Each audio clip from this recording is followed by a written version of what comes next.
cause I'm definitely amazing. That's right, What's up, everybody? It's your man, Random Man here, definitelyamazing.com, and I'm here with the review of Dear White People, which came to theaters in New York, DC, and LA on Friday. It will be nationwide October 24th, which is this Friday. But I decided, for those of you who have yet to see Dear White People, I would provide you with a proper review. Let's talk about facts.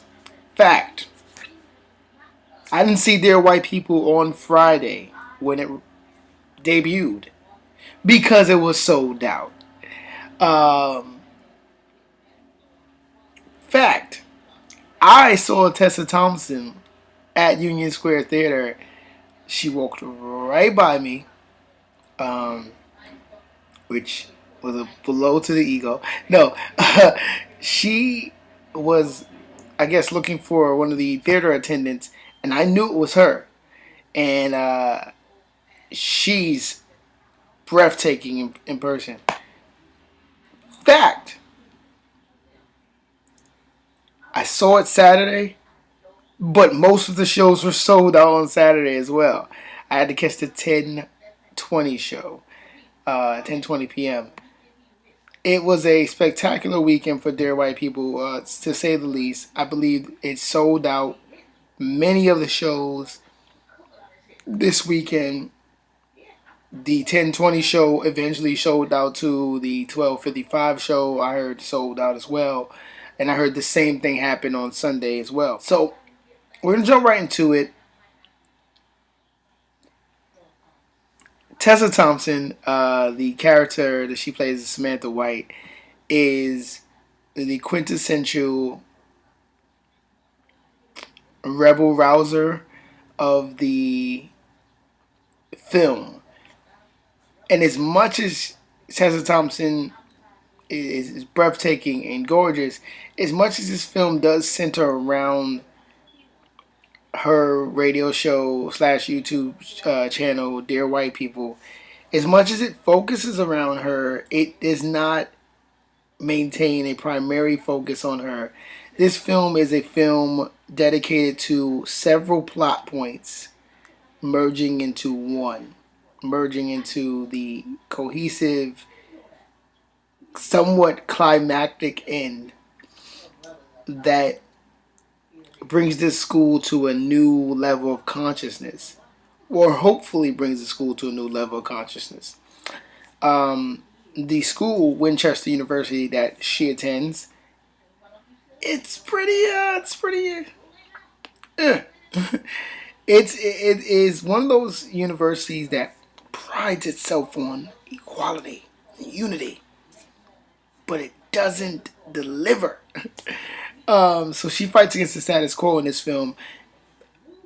You know, like I said, this is one of those films where you just have to say, wow, you know, there are so many great things happening. Tyler James Williams' character, I'm going to get into him in 1 second, but, you know, Everybody Hates Chris does him no justice. This is a fantastic kid who is a fantastic actor, and his character is very deep. You have Teyonah Parris' character, Calondria Connors, Coco, who is, she just wants to be seen. She wants to be seen. She wants to be a star, and she's gonna become a star because of the, you know, what her actions in this movie is what she wants to, you know, bring to light. She's such a complex character as well. You got Kyle Gallner's character, Kurt, who's very, very influential in the madness and hysteria that goes on towards the end of this film. So him and his Prestige magazine caused a lot of the drama. And you have Brandon Bell's character, Troy, who, you know, at first Troy seems one-dimensional. You gain more understanding of his character throughout the film, and I think that is one of the most important parts about this film, is that the characters are not one-dimensional. They're not plain, this is what they are. You've seen it in the trailer. That's who they are throughout the whole film. No, no, no. They are far from anything that you might think you know about these characters from the trailer. There's more, so much more to them. So much more. So much complex things going on. Samantha White's character, Samantha White, the character Samantha White, Tessa Thompson's character, for instance, has so many deep things going on that you just don't realize what's going on with her. You have to really sit there and analyze this film and digest it. And that's what I suggest for anyone that goes sees this film, is to not just watch this film for the total enjoyment, because it is hilarious.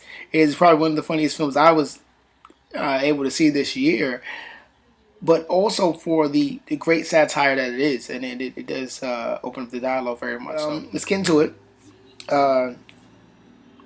Why should you go see Dear White People? Is what people want to hear in the review. So let's talk about it. We talked about the characters. There's great character depth. The depth of the characters is amazing.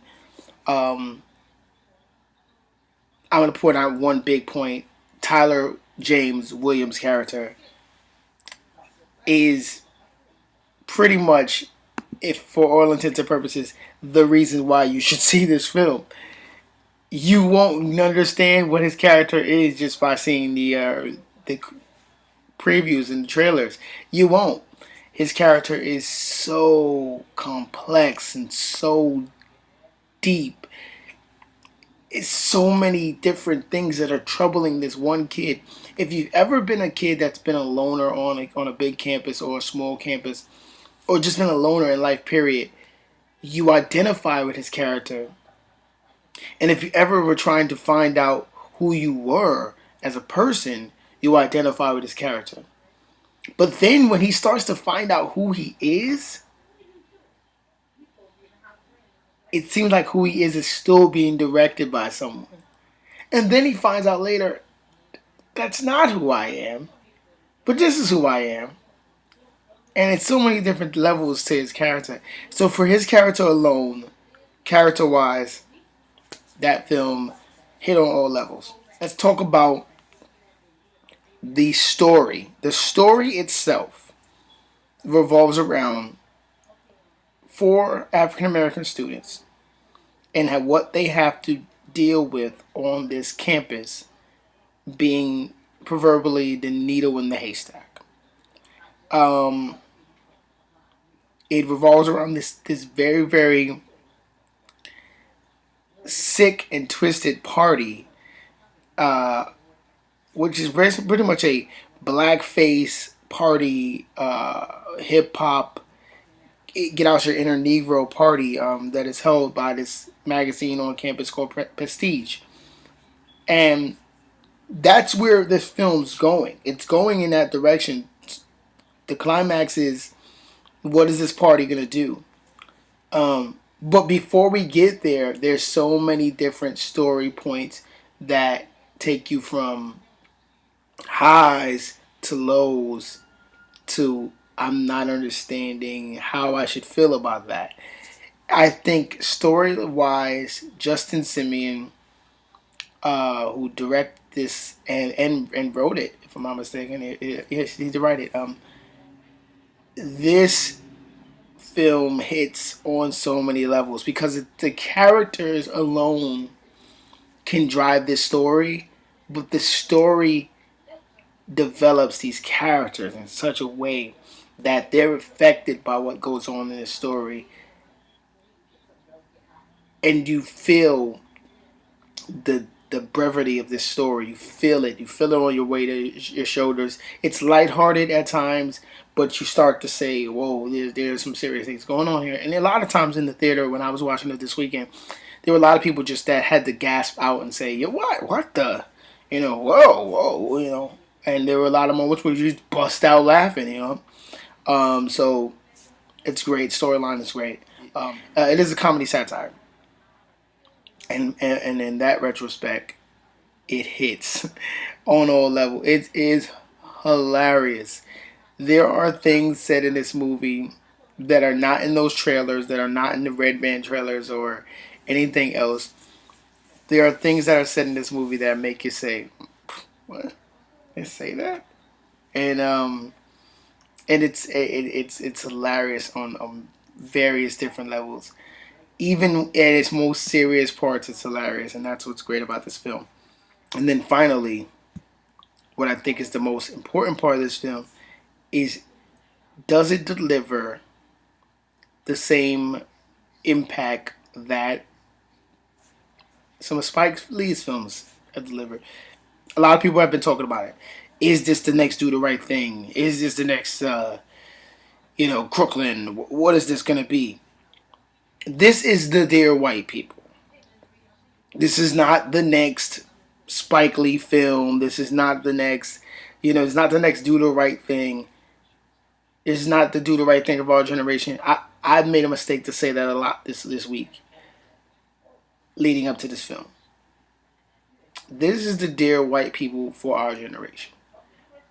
The reason why it's not the Do the Right Thing of this generation is because I think it takes a different look and a different impact, a different outlook on the world that we are in now. This is the post-Obama life that we're living. Where is racism now?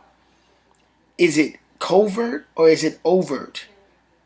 Or is it a mixture of both? And as you see in this film, it is a various mixture of both.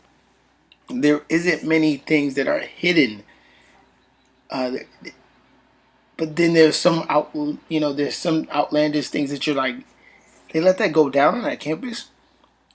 And the crazy thing about it is, Justin Simien knows campuses just like this. This is pretty much lifestyle he grew up with away at school. So there's a lot of Justin Simien in all of his characters.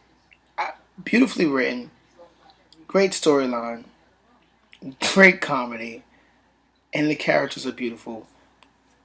I can think of a ton of reasons why you should see this film, but those are my main reasons why you should see this film. It is definitely amazing. It is a groundbreaking film. To say that is a groundbreaking film for the reasons that I've given you, but it's also a groundbreaking film because it's a young director of African American descent who is a part of the LGBT community, who is a epic writer. This is his first film, and he hit it out the park. And that's why it's epic to me, because he hit it out of the park. The buzz alone would have made you say, wow, maybe this film might be too much for me to take on. Is it going to hit it out the park? And it does. It hits it out the park. It delivers where it needs to deliver. And that is what makes a great character, makes a great director. And him himself is a character. And I think you should go see this film. One last point. Definitely Amazing.com is the definitive source for all things amazing. And in me saying that, I say that this is an amazing film. And if you are not seeing it, you are missing out on something that people are going to be talking about for the remainder of this year, possibly into next year. This film should get some Oscar buzz. This is going to be the film people are going to be talking about for a while. And you don't want to be the one person that's missing it. You don't want to be that guy or that girl. So go see Dear White People. It's your man, Random Man. It's definitely Amazing.com. And Dear White People gets a 5 out of 5 from your boy, Random Man. So go see Dear White People. Because if you don't, you're going to be that guy or that girl. You don't want to be that guy.